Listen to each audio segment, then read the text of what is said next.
"Sign the divorce papers," my mother-in-law said, sliding the envelope across my coffee table. My husband stood beside her, eyes fixed on the floor. I still had hospital tape clinging to my wrist. "You skipped the wedding," she sneered. "You don't belong in this family anymore." I didn't argue. I didn't even blink.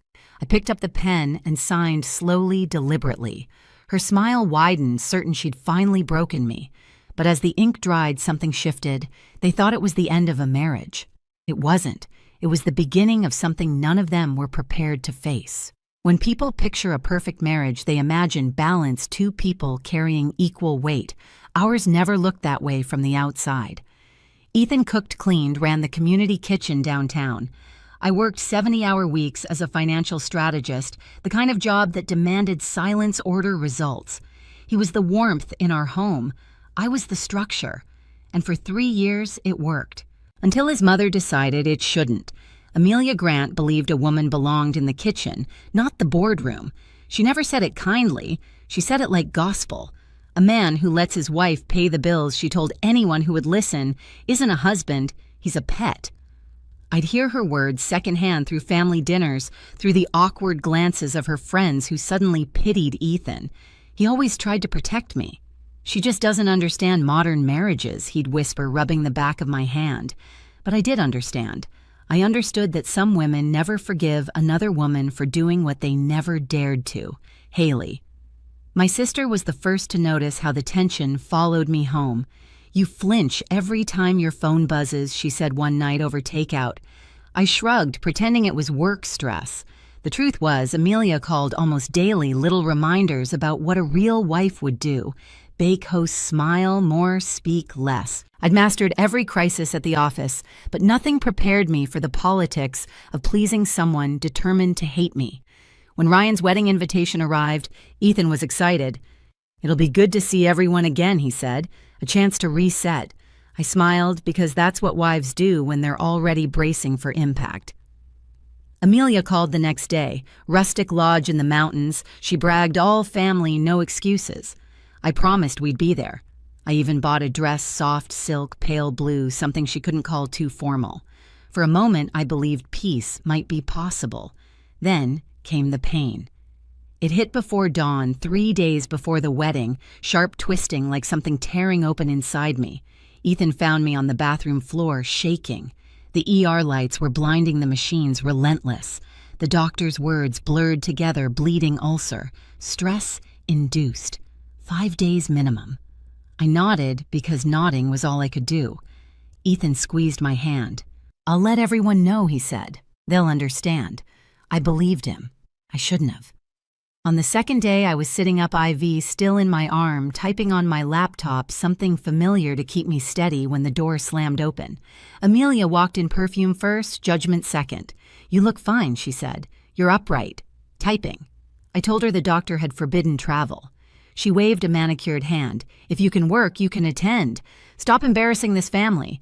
I hit the call button, asked the nurse to remove her. Amelia's heels clicked as she left, her voice echoing down the hall. "If you don't show up tomorrow, don't bother coming back." I lay back, staring at the ceiling tiles, heart pounding through the morphine haze. I didn't cry. I didn't call Ethan. I just stared at the IV line feeding into my arm and wondered how much more I'd have to lose before someone finally saw what she was doing to me. Coming home from the hospital should have felt like safety, but the air inside our condo was colder than the hallway outside. Ethan met me at the door with flowers and a soft smile that didn't reach his eyes. Behind him, Amelia sat at the kitchen table, posture perfect, like she owned the space. Her coat hung neatly on the chair beside her, her purse resting on the floor like a planted flag. "Mom wanted to stop by," Ethan said quietly, as if explaining away bad weather. "I can see that," I replied. My voice came out steady, though my legs still trembled beneath me. He helped me take off my coat, tucked a blanket around my shoulders, and brought me a bowl of soup. Ginger and lemon, my favorite. He was trying. But the scent made my stomach turn when Amelia cleared her throat. "We need to talk," she said, pushing a manila envelope across the table. I knew that color, that thickness, the weight of it before I even touched it. "What is this?" "The next step," she answered. Ethan frowned. "Mom, what's in there?" "Clarity," she said simply. If Bella wants out of this family so badly, let's make it official. It wasn't until the paper edge brushed my hand that I saw my name typed across the top, petition for dissolution of marriage. My pulse thudded so hard I could hear it in my ears. You brought divorce papers to my house. I brought them to save my son, Amelia replied coolly. You made a promise at the hospital. You said if you didn't show up to the wedding, you'd leave. I'm just helping you keep your word. Ethan froze, eyes darting between us. You went to the hospital? She was fine, Amelia said quickly, typing upright, exaggerating. I set the papers down gently. I was on intravenous fluids, I said. You saw the machines. You heard the doctor? She tilted her head. If you were strong enough to argue with me, you were strong enough to walk down an aisle. The silence in the room stretched like wire about to snap. Mom! Ethan said, his voice shaking. This is insane.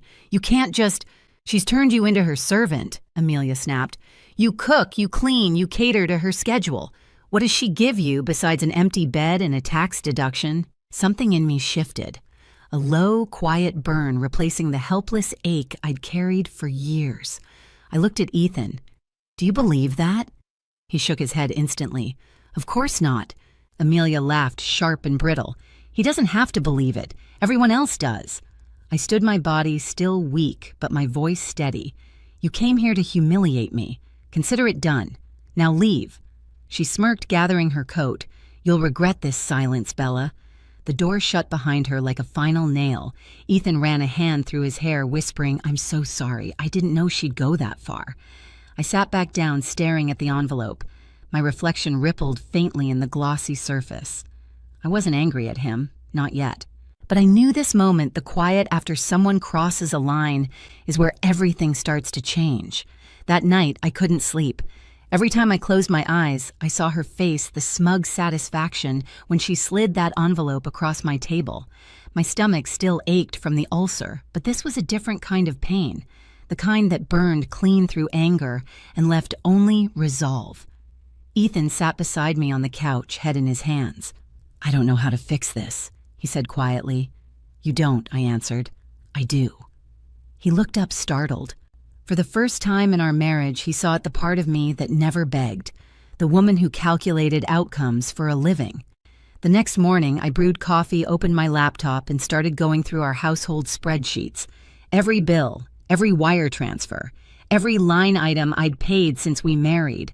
Rent insurance, his mother's utilities, even the catering for Ryan's rehearsal dinner charged to my card. It wasn't about money anymore.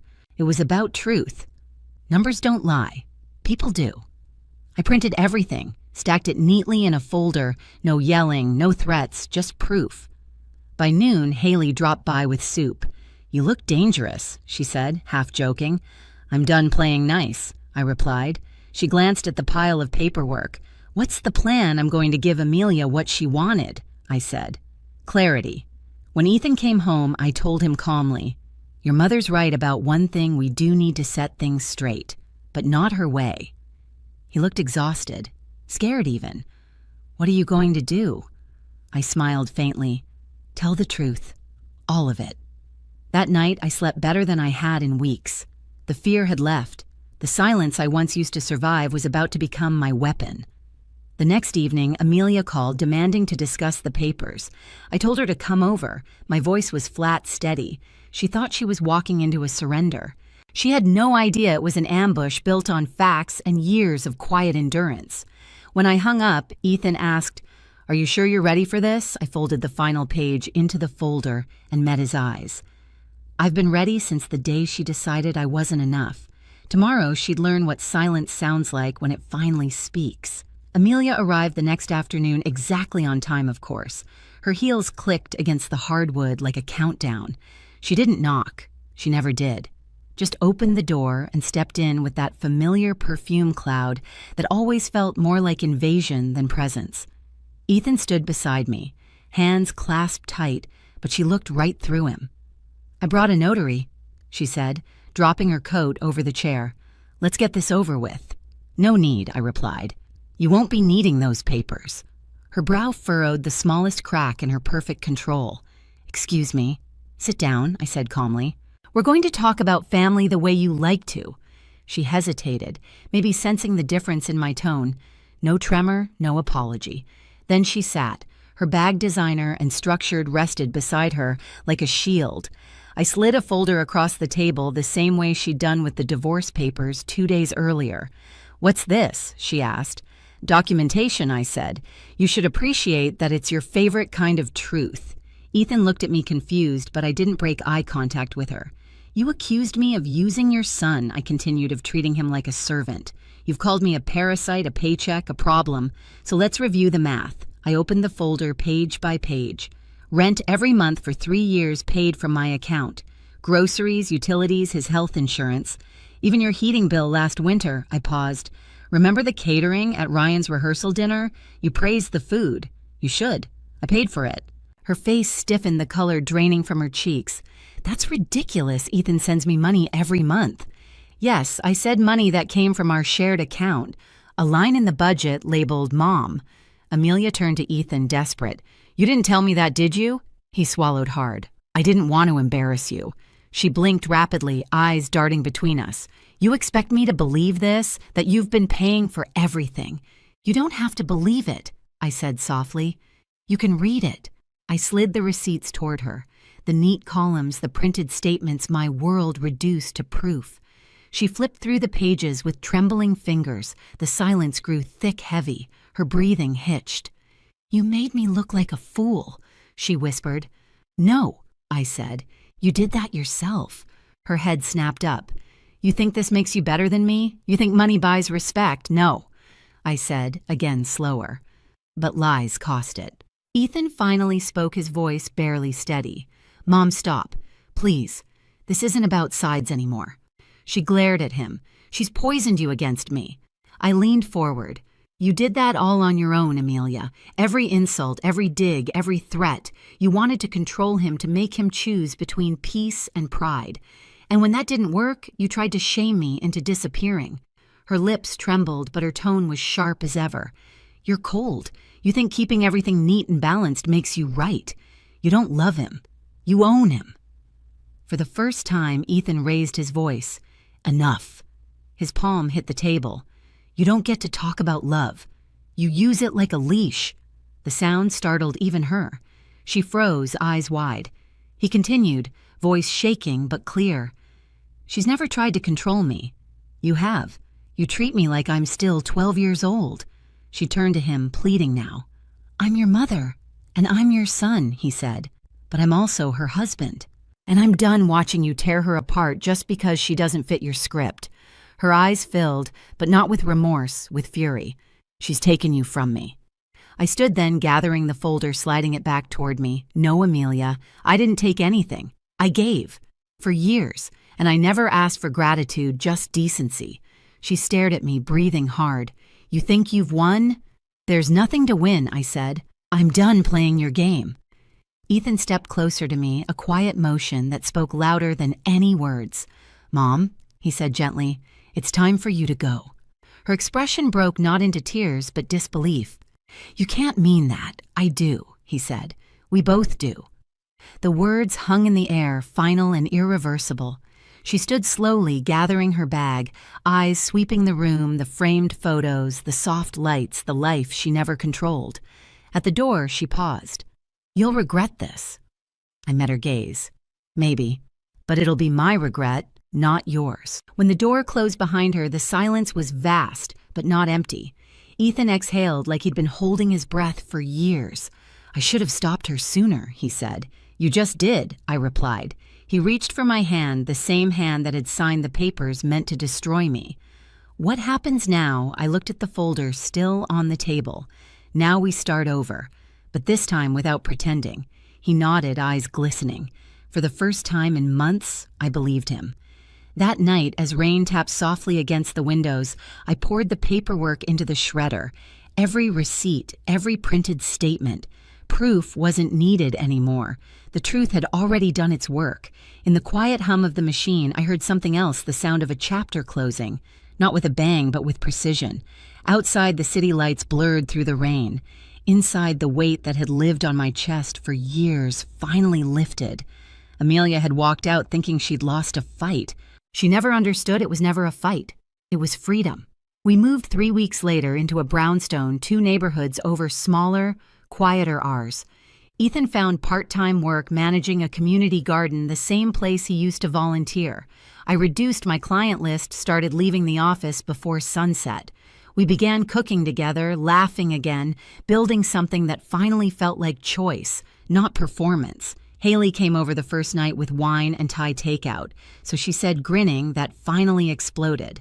I smiled. Not exploded, I said. More like surgical precision. Word spread quickly. Ryan stopped calling his mother after she tried lecturing his wife about real marriages. Her friends stopped visiting once they realized the gossip had turned against her. Amelia stayed in her condo sending polite texts on holidays. Ethan replied with short, careful words. I didn't reply at all. There was no victory lap, no applause. Just quiet mornings, sunlight through clean glass coffee shared without tension. The kind of peace you only get after you've been dragged through fire and come out with nothing left to burn. Sometimes silence isn't surrender. It's the sound of boundaries being built and finally holding. I used to think strength meant staying calm while people crossed my lines. Now I know it means drawing them and not moving when someone tests them. Amelia thought silence made me weak. She was wrong. Silence was just the space I needed to prepare the truth. And once truth spoke, it didn't need to shout. If you've ever had to fight for peace inside your own family, you're not alone. Tell me your story in the comments. And don't forget to subscribe, because sometimes the quietest revenge is simply walking away and letting them hear the echo of their own words.